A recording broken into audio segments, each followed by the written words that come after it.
En una noche de agosto de 1941, la Unión Soviética perdió 52 barcos en el Golfo de Finlandia. Más de 12.000 almas se hundieron con ellos. Pero no fue solo la Luftwaffe alemana quien los condenó. Fueron sus propias minas, colocadas por manos soviéticas, olvidadas en la prisa.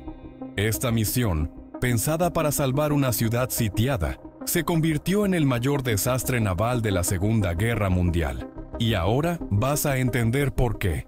Junio de 1941 marcó el inicio de la Operación Barbarroja. 3 millones de soldados alemanes cruzaron la frontera soviética con un rugido ensordecedor. Tanques Panzer III y IV rodaban sobre tierra quemada. Aviones Messerschmitt Bf-109 surcaban el cielo, dejando estelas de humo y muerte. El grupo de ejércitos norte, liderado por el mariscal Wilhelm von Lieb, apuntó directo a Leningrado, la joya industrial del norte. Tallinn, la capital estonia recién anexada por la URSS, quedó en su mira como un bastión crucial. Sus murallas medievales, testigos de siglos de conquistas, ahora enfrentaban la Blitzkrieg. El octavo ejército soviético lo defendía con 20.000 hombres agotados, muchos reclutados a la fuerza de aldeas lejanas. Civiles temblaban en refugios improvisados, cavados en sótanos húmedos. La flota del Báltico, anclada en su puerto profundo, albergaba al crucero pesado Kirov, con su armadura de 70 milímetros y cañones triples de 180 milímetros. Destructores como el Minsk, armado con torpedos de 533 milímetros, y el Gordy, veloces a 38 nudos. Submarinos de la clase M, sigilosos pero vulnerables. Más de 200 naves en total. Un arsenal flotante que parecía invencible. Pero el avance alemán era una marea imparable. Divisiones Panzer como la Cuarta Panzergruppe de Erich Höppner cortaban líneas de suministro. Para el 22 de agosto, Tallinn estaba rodeada por tierra. Los nazis bombardeaban sin pausa desde posiciones en las colinas cercanas. Edificios medievales como la iglesia de San Olaf se reducían a cenizas bajo bombas de 250 kilogramos. Calles adoquinadas se llenaban de escombros, cráteres y cuerpos destrozados, con el olor a cordita y carne quemada impregnando el aire. El almirante Vladimir Tributs, un veterano de la Revolución de Octubre, recibió la orden desde Moscú a través de un teletipo codificado. Evacuar. No había alternativa. Stalin, en su despacho del Kremlin, exigía salvar a las tropas para reforzar Leningrado.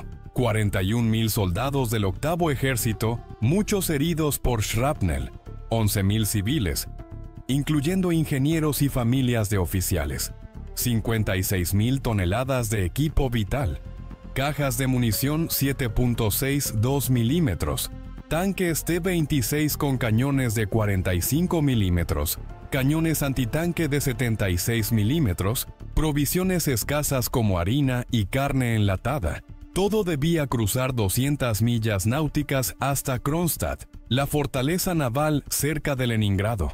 Pero el Golfo de Finlandia era un cementerio flotante, un laberinto de muerte. Minas alemanas lanzadas por aviones Ju-52. Minas finlandesas colocadas por la Marina de Mannerheim. Y minas soviéticas sembradas en Mino-Novachenko abril y mayo para bloquear cualquier invasión naval. Nadie las había retirado en el caos de la retirada. Mapas obsoletos marcaban posiciones aproximadas, pero corrientes y tormentas las habían desplazado. Es un riesgo calculado, murmuró Tributs en el puente del Kirov, sudando bajo la presión de binoculares en mano.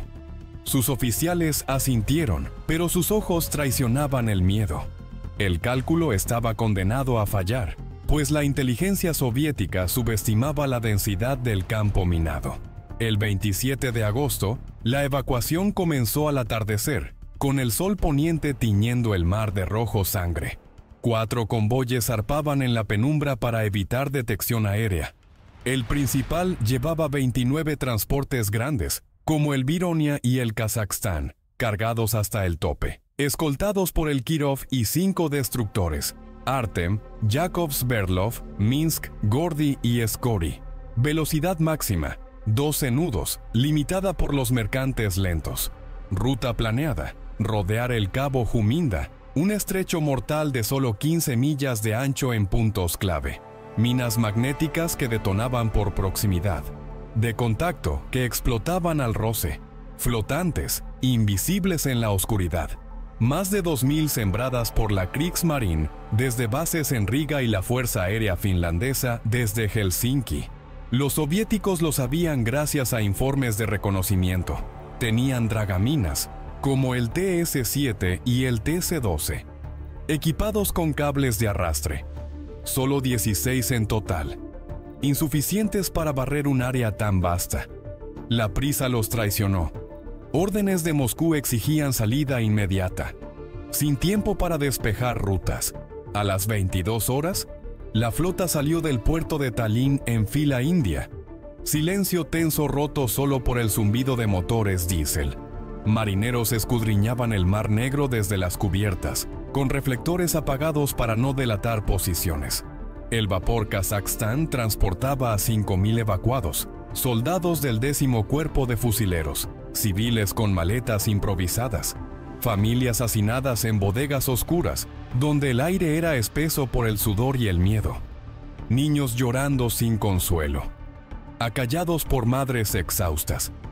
Soldados heridos gemían entre sombras, vendajes empapados en sangre. El destructor Artem lideraba la vanguardia, su sonar pinging débilmente. Su capitán, Nikolai Markov, un oficial de 35 años con experiencia en la Guerra Civil Española, gritó por el megáfono: «Mantengan formación, no se separen ni un metro». Pero el mar ocultaba trampas letales, corrientes que arrastraban minas como fantasmas errantes. A las 23:15, el primer golpe cayó como un trueno submarino. El dragaminas TS-7 tocó una mina soviética propia, olvidada en un campo colocado en junio. Una explosión desgarró el casco de acero, enviando fragmentos volando. Agua irrumpió en compartimentos, hundimiento en minutos. 120 hombres al agua fría, a 10 grados Celsius. Gritos ahogados por el viento del norte. Sobrevivientes nadaban desesperados hacia otros barcos, manos congeladas aferrando salvavidas. Pero el convoy no, se detuvo. Órdenes estrictas de Tribuz, avanzar a toda costa, no arriesgar más naves en rescates. El pánico se extendió como fuego en pólvora. Luces de bengala iluminaron el caos, revelando siluetas de hombres flotando. Con el amanecer del 28, el infierno aéreo comenzó. La Luftwaffe, alertada por reconnaissance de Focke-Wulf 200, atacó con furia. Oleadas de Junkers Ju-88 y Heinkel, E-111 del Bria sobre KG-77 y el KG-4 surcaron el cielo azul. Pilotos como el as Hans Ulrich Rudel lanzaban torpedos y bombas de 500 kilogramos con precisión mortal. El aire se llenó de trazadoras antiaéreas de 37 milímetros desde los destructores. El Kirov respondió con sus cañones de 180 milímetros, derribando 3 aviones en bolas de fuego que cayeron al mar. Pero el transporte Vironia fue alcanzado en el centro, 2.300 a bordo, incluyendo artilleros y sus familias. Una bomba impactó la sala de máquinas, detonando calderas. Fuego devoró la cubierta de madera, humo negro elevándose como una señal macabra. Pasajeros saltaban al mar helado, vestidos con lo puesto. Sin tiburones en esas aguas, pero con hipotermia acechando. Muerte en 10 minutos para los débiles. Cuerpos flotaban, arrastrados por la corriente. Piensa en los humanos atrapados en ese caos. Ana Petrova, una madre real de 28 años de Leningrado, abrazaba a su hija de 5 años en la cubierta del Vironia. Agua hasta el cuello, olas rompiendo contra ellas. «No sueltes mi mano», susurró entre sollozos. Mientras el barco se inclinaba, un bote salvavidas las rescató milagrosamente, pero vio a un padre ahogarse con su bebé. Pero miles no tuvieron suerte. El mediodía trajo el corazón del campo minado de Juminda. Densidad, 5 minas por milla cuadrada, un tapiz de muerte. El vapor, ella tocó una mina magnética. Explosión submarina levantó el casco. Se hundió en 3 minutos. 600 muertos, cuerpos despedazados por la presión. Luego, el Kazajistán. Una bomba aérea lo alcanzó en la proa. Incendio incontrolable. Llamas lamiendo bodegas llenas de munición. El capitán dio la orden de abandonar nave. 4.000 evacuados al agua, nadando entre escombros flotantes. Barcos cercanos como el Gordy intentaron rescates con redes y botes, pero minas explotaron en cadena, detonadas por ondas de choque. El destructor Yakov Sverdlov, mina soviética propia, partido en 2 como una lata abierta. 200 marineros perecieron, tragados por el abismo. La artillería costera finlandesa se unió al coro de destrucción desde la península de Porkala. Cañones de 152 milímetros, operados por baterías como la de Sursari, disparaban ciegos a coordenadas estimadas. Proyectiles silbando sobre el mar. Impactos al azar levantaban columnas de agua. El submarino Sh-301 intentó sumergirse para escapar. Una mina de contacto lo destrozó en la torreta. Tripulación atrapada en compartimentos inundados. Asfixia lenta en las profundidades frías, con luces parpadeando hasta apagarse. 38 cuerpos nunca recuperados, yaciendo en el fondo fangoso. El horror se multiplicaba con cada hora. El convoy estirado como una cadena rota. Imagina al soldado Ivan Kuznetsov, del 10º Cuerpo de Fusileros, un joven de 22 años de Moscú, herido en Tallinn por una granada, con el brazo en cabestrillo. Subió al transporte Saturn cojeando. Una mina lo hundió a medianoche, el barco inclinándose 45 grados. Nadó 4 horas en agua helada, dientes castañeteando. El destructor Gordy lo rescató con una cuerda. Sobrevivió, pero vio a sus amigos ahogarse uno por uno. El mar estaba vivo con gritos, como almas condenadas. Contó después en un hospital, con la mirada perdida en pesadillas eternas. O al ingeniero Boris Ivanov, de 40 años, especialista en radares. Llevaba planos secretos de sistemas de detección temprana en un maletín impermeable. Su barco, el Alev, torpedeado por un S-Boat alemán E-Class, rápido y sigiloso. Murió protegiendo los documentos, bala en el pecho, mientras el agua subía. Heroísmo silencioso. Tragedia pura, perdida en las olas.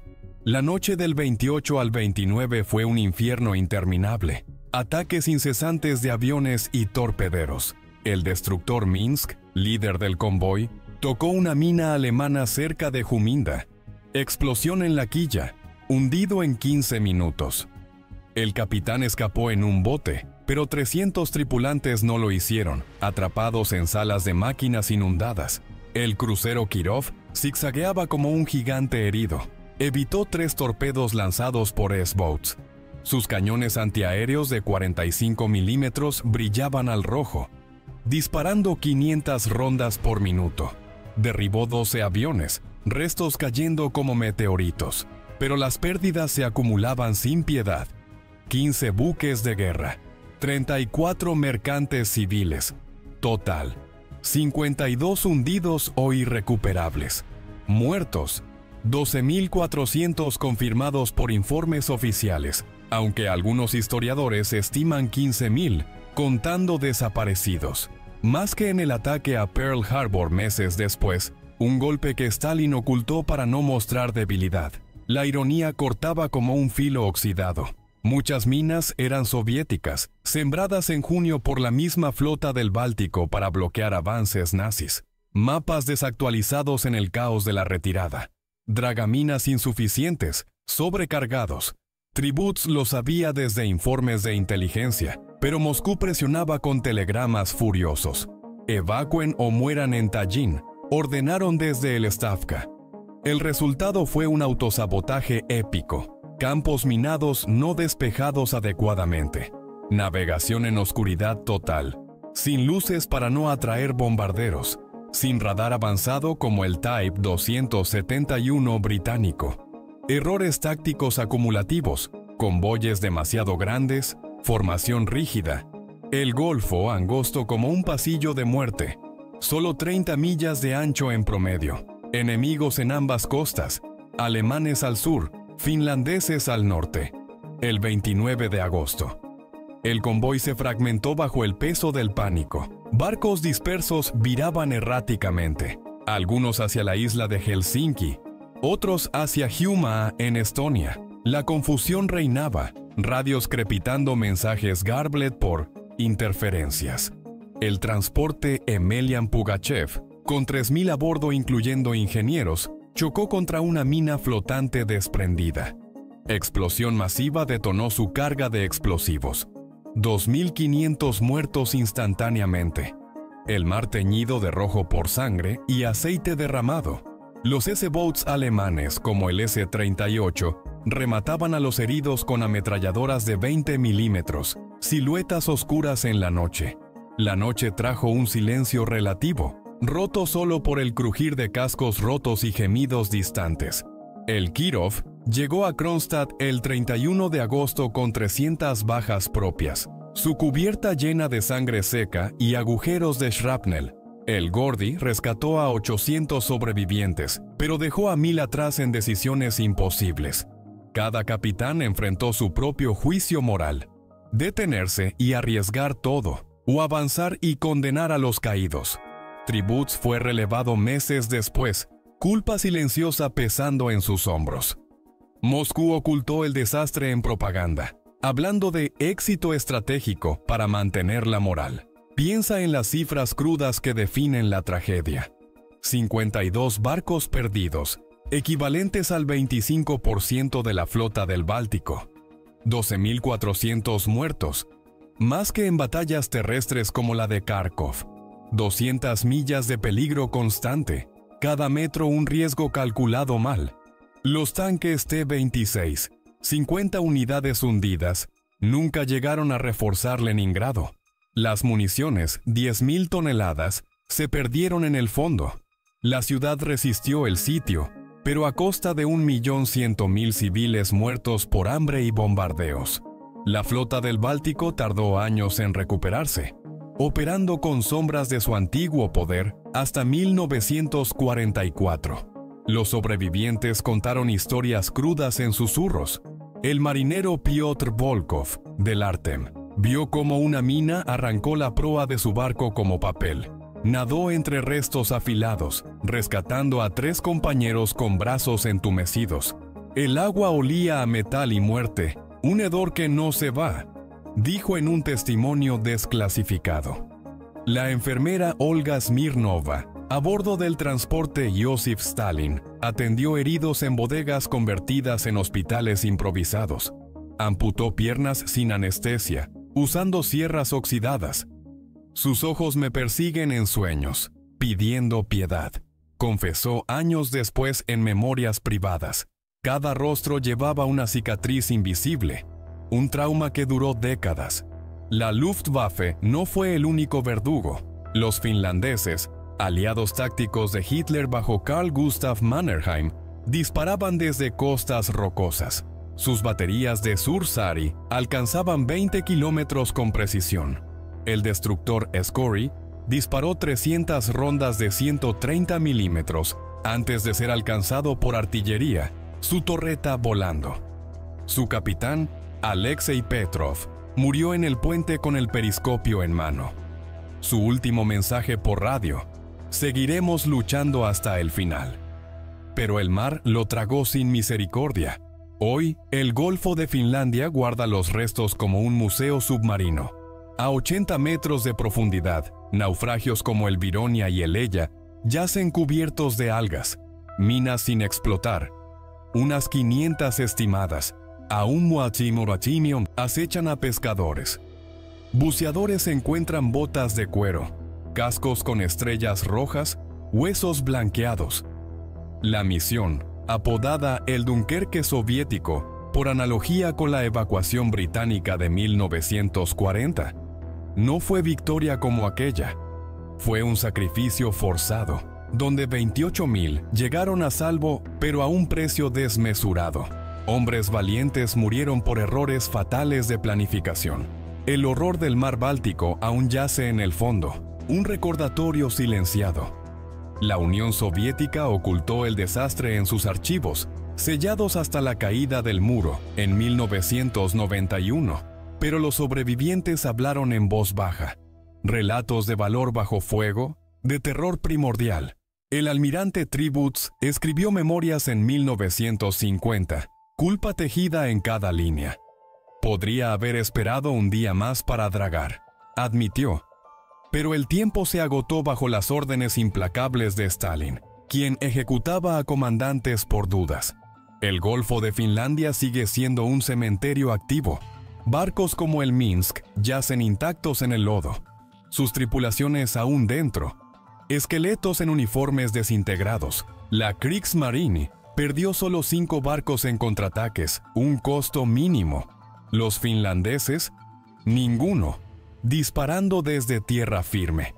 La ironía es amarga. Como salen heridas abiertas, la flota del Báltico se hundió por sus propios errores. Un plan audaz concebido en pánico. Una ejecución fatal bajo presión. Hoy, los historiadores debaten en conferencias y libros. ¿Fue sabotaje interno por purgas estalinistas? ¿Incompetencia de oficiales aterrorizados? Los documentos desclasificados sugieren caos puro. Presión de Moscú para evacuar rápido. Falta de preparación en inteligencia naval. El Kirov sobrevivió por milagro. Sus cañones silenciosos ahora en museos. El Gordy, un monumento oxidado en Kronstadt. La misión dejó cicatrices profundas. En el mar, donde corrientes susurran nombres olvidados. En las almas de generaciones que heredaron el trauma.